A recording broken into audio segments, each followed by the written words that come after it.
Thank you and welcome to the show this morning. The topic today is the U.S. colored troops and the Battle of Nashville. And of course we have with us to talk about the U.S. colored troops and the Battle of Nashville, Leo Kwame Lillard. And of course, Brother Lillard, let me welcome you to the show this morning. Glad to be here, Dr. Haney. And I hesitated in terms of trying to identify you because there are so many names that we could use in terms of the kinds of situations that you've been involved in and your leadership and et cetera, that it's difficult to simply come up with one word to say that you are this, because you might be this at one moment and next time you're doing something entirely different. Let's give our audience an opportunity this first segment to find out more about some of the things that we're talking about now, about your involvement with whatever, by having you to talk about your background, your education, and some of the things that eventually led you to come here as a representative dealing with the U.S. colored troops and the Battle of Nashville. Well, you know, I'm a Nashville boy. I went to Carter Lawrence Elementary School and Pearl High, and I got a degree in engineering at A&I in those days in 1961. And of course, because of my involvement in the civil rights struggle, I felt when I finished my degree in '61, and we had basically had victories in the sit-ins, the lunch counters, the sit-ins, the stand-ins. We integrated the movie theaters, integrated the swimming pools, and then of course the Freedom Ride. And I kind of felt it was time to outgrow Nashville.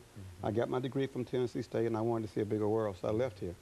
Kind of chased out a little bit, encouraged to leave by the Klan. So I went to New York City and pursued other educational and primarily universal topics of struggle, injustice, oppression, and kind of broadened my view out about how we fitted in the whole scheme of things as African Americans on a global context. So I got kind of baptized into the radical Pan-African movement in Harlem by Malcolm X and James Baldwin and that whole 1960s intellectual international paradigm of struggle. And when I finished my degrees and had my children in New York City, I decided to come back home in '76. And when I came back home, of course, I was bristling with ideas and just running over with enthusiasm to continue the liberation struggle as opposed to the civil rights struggle. Now that might be very clear. Good. I'm way past civil rights, okay? I'm into liberation of human beings on the globe. There's a big difference in those concepts. So when I came back in '76, I needed to do something.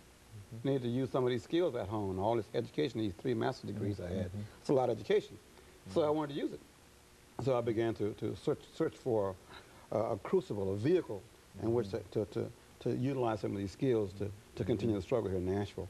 And I was a Capitol Hill Baptist Church a member, so we started Young Adult Fellowship, and we went to TPS and adopted children, and then we dealt with the bust of Forrest that was being unveiled in November of '78, and the church had a protest downtown at the Capitol, and the rest of history is I just simply moved from there to finding organizations and finding coalitions that really wanted to create a different kind of awareness model for struggle, because it was clear our children and our adults had very little consciousness in the city.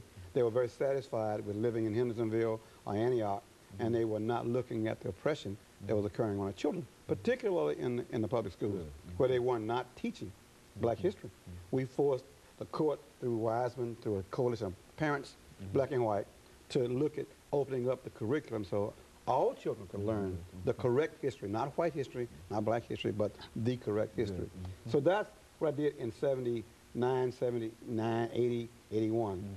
And then I realized, you know, that there still was something missing in this.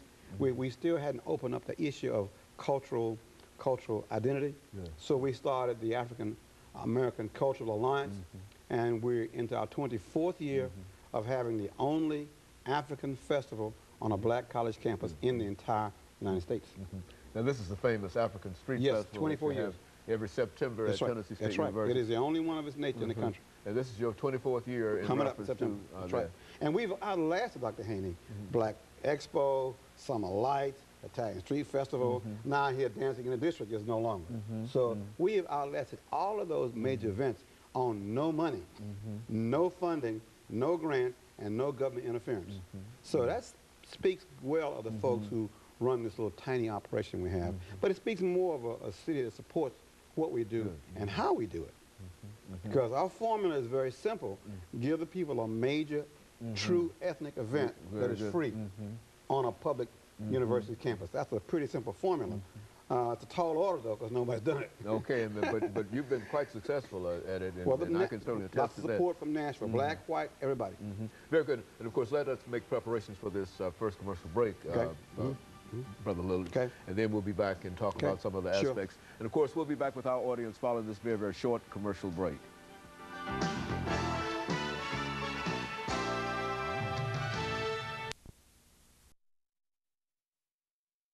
The topic is the